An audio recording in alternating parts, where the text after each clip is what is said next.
Hello friends, good morning. जय जगन्नाथ। कल्याणी सेनापति Odia blog रे आपण मानक स्वागत। आशा करछु प्रभु कृपार आपण माने समस्त निहाती भलरे थिबे और खुश रे थिबे। तो फ्रेंड्स, सबुदिन पर चलंतु स्टार्ट करबा आज गोटे फ्रेश ब्लॉग। आज वीडियोटी बहुत ही इंटरेस्टिंग होबार अछि, काहेकि वीडियो माध्यम रे बहुत किछि नुआ नुआ टिप्स और ट्रिक रही जहाँ खास करी आपण माने जानिबा निहाती आवश्यक। एमिति किछि नुआ नुआ टिप्स और ट्रिक को जदि आपण माने डेली लाइफ रे अप्लाई करूछन्ती तो आपण मानको काम करिबा पई बहुत इजी हेबा, सहित आपण मानकर बहुमूल्य समय और पैसा दुईटा जाक सेव हेई परिबो। तो चलंतु लेट करिबानी, सेमति किछि नुआ नुआ टिप्स और ट्रिक को नै देखिनबा आज रे सुंदर वीडियोटी को।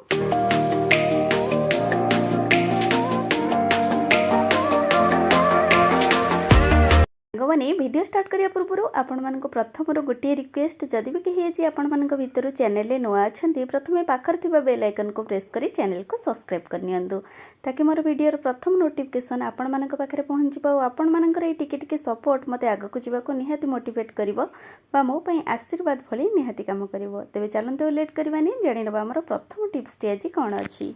साधारणतः आम मैंने किचेन में जब भी किसी नॉनवेज आइटम बनई था, जमीक आम माछ हो चिंगुड़ी हो, प्रथम आपको भाजवा पड़ी था।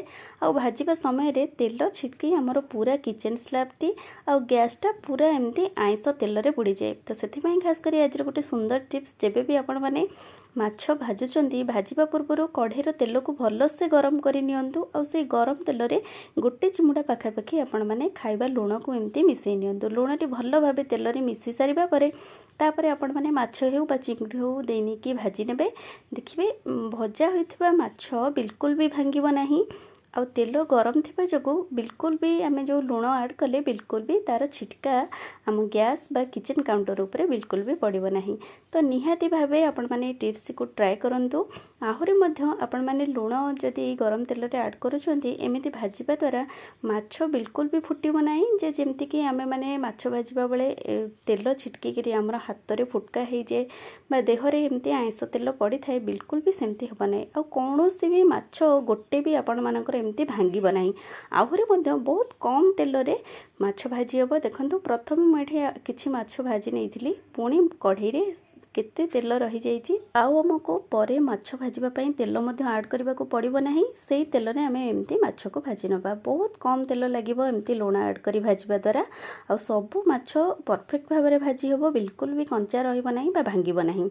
तो आशा करुच्ची टिप्स आपण मानक पई निहाती हेल्पफुल रहिबो। एबे चलंतु जानिबा आ गोटे सुंदर टिप्स। सांगमानी सेलो टिप रो वीडियो मु आपण मानक सहित बहु बार शेयर करछि, किंतु आजिर वीडियोटी संपूर्ण अलग अछि। आमे माने जेबे भी सेलो टेपटी को एमती चिपकई थाउ, तो यार जॉइंट मुंड बा यूज करथिबा मुंडटी आमे माने बिल्कुल भी एमती पाई न थाउ। आ सहित एकदम चिपकी जाई थे, बिल्कुल भी जड़ा पड़े नहीं। तो आज गोटे सुंदर टिप्स आपण मानक सहित व्यस्तता भितर आमे माने जेबे भी सेलो टेप यूज करबा को बाहरी थाउ, तो हमको गोटे मिनिट एमती खोजिबा को पड़ी थाए सेलो टेप रो यूज करथिबा पार्टी केउंटी अछि। पई आज रही छोट टिप्स निहाती आपण मानक पसंद आसीबो।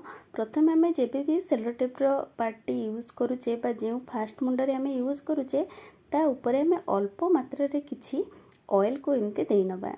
तो ऑयल दबा द्वारा आमर अठाटा बिल्कुल भी सेलो टेप सहित एमती चिपकिबनी बा लागिबनी। आम मानक जेबे भी आवश्यकता पड़िबो आमे गोटे सेकेंड रे एमती यार सेलो टेप रो यूज करथिबा पार्टी मिली जिवो। देखंतु बिल्कुल भी एमती लागिबो नाही बा चिपकिबो नाही। आशा करछि टिप्स आपण मानक पई निहाती हेल्पफुल रहिबो। जेबे भी आपण माने नेक्स्ट टाइम सेलो टेप रो यूज करूचंदी, एमती गोटे ड्रॉप रो ऑयल को एमती हाथ रे नहीं आपण माने सेलो टेप ऊपर एमती लगे नियंतु। सांग माने खास करी आम मानक शीत दिने मक्का अवेलेबल मिल जाए। और शीत दिने मध्य आम माने मक्का को बाहर एमती रखिले बिल्कुल भी पचे नाही बा सुखी जबार भय मध्य होई न थाए। किंतु खरा दिने जदि आपण मानक मक्का खाइबा को पसंद लागुचे, आपण माने बहुत सारा मक्का एमती नहीं आछंदी, आ आमे डायरेक्ट एमती फ्रिज रे रखी दे थाउ। एमिति रखिबा द्वारा मक्काटी हमर जल्दी नष्ट हो जाए। जदि आमे चोपा बा मक्कार तल पार्ट बा डेम्फ सहित जदि आम मैंने फ्रिज भितर स्टोर करूचे, एटा पानी धरी जल्दी आम मक्का मंजी गुड़ी को खराब कर दिए, जहाँद्वारा कि मक्काटी जल्दी नष्ट हो जाए।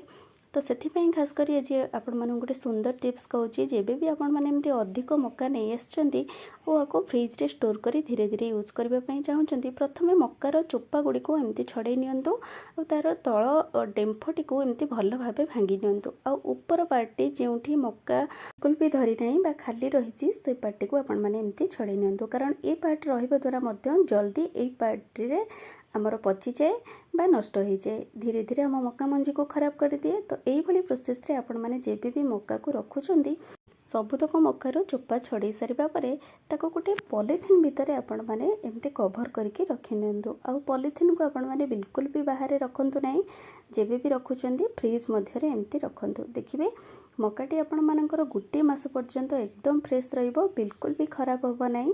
आपण माने जेबे चाहिए धीरे धीरे यार यूज करि परिबे। आई होप आपण मानको टिप्स टी निहाती भाबे भल लागिथिबो। सांगो माने हमें माने मार्केट रो जेबे भी किछि ग्रोसरी सामान आनी थाउ तो हमें माने साधारणतः किचन ने जे कोनोसी कंटेनर भितर एमती स्टोर करी रखि थाउ। आ देखिथिबे जेबे भी हम कंटेनर टी एमती पूरा फुल हो जाए, प्लास्टिक कंटेनर हो बा काच कंटेनर हो, सब कंटेनर भितर हमें माने गोटे गोटे स्पून को मध्य ऐड करि थाउ। कारण आम माननको जेबे भी कौन सी जिनस एमती बाहर करने को होता है तो हमको हाथ होगा पड़े नहीं, आम मैंने स्पून गोटे यूज कले बहुत इजी आम मैंने एमती जिनसटी काढ़ी पारू। और जिनस ओदा न हवा द्वारा बहुत सुरक्षित होकर रही है, बहुत लंग लास्टिंग होता है। किंतु प्रॉब्लम सेत होता है जब भी कौन सी कंटेनर एमती एकदम फुल हो जाए और स्पून रखापी जगह न थाए तो आपण मैंने स्पून टी को ओलटा कर नियंतु और से कंटेनर भितर बहुत इजी रे देखिए जगह हो। आपण मैंने स्पून टी यूज करें और जिनस आपण मानकर खराब होब नहीं। आई होप आपण मानक छोट टिप्स टी निहाती भावे पसंद आसीबो। जदि किछि बड़का पैकेट आमर एमती रही जाउची तो आमे माने याको किचन रे एमती मोड़िकी बा ओल्टेकी एमती रखी दे थाउ, जहाँ फल कि केवल चाहा पत्ती मुझे यूज करिछि ताहा नुहे, जेकोसी क्रिस्पी जिनस बा स्नैक्स आइटम जदि आमर बड़का एमती रही जाउची तो आपण माने बिल्कुल भी ताको खोला रखंतु नहीं। आ जदि आमे एमती बाहर भी रखुचे तो असरपा बा कौनसी पोक लगी जिबार मध्य भय रही है और जिनस आमर नष्ट हो जिबार मध्य भय थाए। कारण बाहर पवन बाजिबा द्वारा आमर जेकोसी जिनस होता ना कहीं मॉइस्चर आसीजे और जल्दी नष्ट हो जाए। से आज आपण मानक गोटे बहुत सुंदर टिप्स कहूँ, जेबे भी किसी जिनस आमे माने पैकेट आणुचे आवश्यक परिमाणर जिनस आमे माने किचन में स्टोर कर सारिबा परे एमती बड़का जिनस पैकेट भितर रहीगला परे आमे माने गोटे छुरीटी को गरम करनबा और से पैकेट उपरे हल्का भाव में एमती चलैदेबा। देखिए एकदम पैकेट पैकिंग हो जिवो। याको आपण माने जेते दिन पर्यंत बाहर रखिले मध्य कौनसी जिनस पैकेटर जिनस खराब होबो नहीं। तो आपण माने परे ए जिनसर यूज करि परिबे, आपण मानको कौनसी कंटेनर मध्य आवश्यकता पड़िबो नहीं। एबे चलंतु जानिबा आउ गोटे सुंदर टिप्स। माने वर्षा दिन हो बा शीत दिन हो समस्त को पसंद होता है बादाम खाइबा पई। और एबे जेहेतु खरा दिन समस्त को पखाल सहित बड़ी और बादाम चूरा बहुत ही पसंद लगे खाइबा पई। तो आमे माने जदि अधिक परिमाणर एमती बादाम नहीं आसुचे साधारणतः आमे माने बादाम चोपा रखिकी भाजी थाउ, किंतु जदि आपण माने चोपा रखिकी भाजुचंती मोस्टली आपण माने 2-3 मास आर यूज करें। आहरी अधिक दिन जदि आपण माने याकू रखुचंती एटा धीरे धीरे मॉइस्चर आसीबा जो चोपाटी नरम हो जाए और बादाम मंजी गुड़िक धीरे धीरे नरम हो जाए बा तेल अंश रही जाए, जहाँकि आम पार्टी को एकदम खराब लगे। जदि आपण माने याकू अधिक अधिक दिन रखी यूज करने चाहते तेबे आसंतु जानिबा आज रही सुंदर टिप्स को।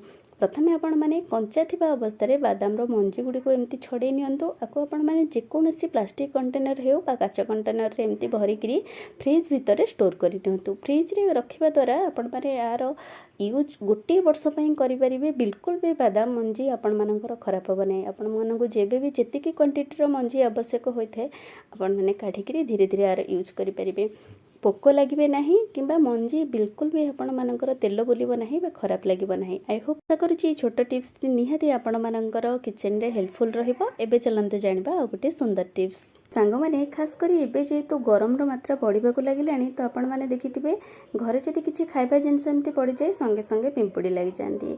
आउ खास करी किचन भितर चीनी डब्बा मध्य जदि पिंपुड़ी लगी गले थरे तो चीनी डब्बार पिंपुड़ी बाहर करने को हमको बहुत ही प्रोब्लेम होता है। आज गोटे छोट टिप्स जेबे भी आपण माने चीनी को डब्बा भितर स्टोर करुचंती से डब्बारे आपण माने 4-5टी लवंग को ऐड करी नियंतु चीनी सहित, फल कि लवंगर स्मेल बहुत ही स्ट्रांग होता है और चीनी डब्बा भितर को ये स्मेल फल पिंपुड़ी बा जंदा बिल्कुल भी आसबे नहीं। निहाती आपण मानकर चीनीटी अधिक दिन पर्यंत आपण माने याकू सेव करी रखि परिबे, बिल्कुल भी पिंपुड़ी लगे नहीं। आई होप आपण मानक टिप्स टी निहाती भावे पसंद आसथिबो। सांग माने आज रे छोट छोट टिप्स माध्यम रे जदि आपण मानक वीडियोटी पसंद आसी वीडियोटी को लाइक शेयर सहित गोटे भल कमेंट दियंतु। चैनल जदि नुआ अछंती चैनल को सब्सक्राइब करंतु।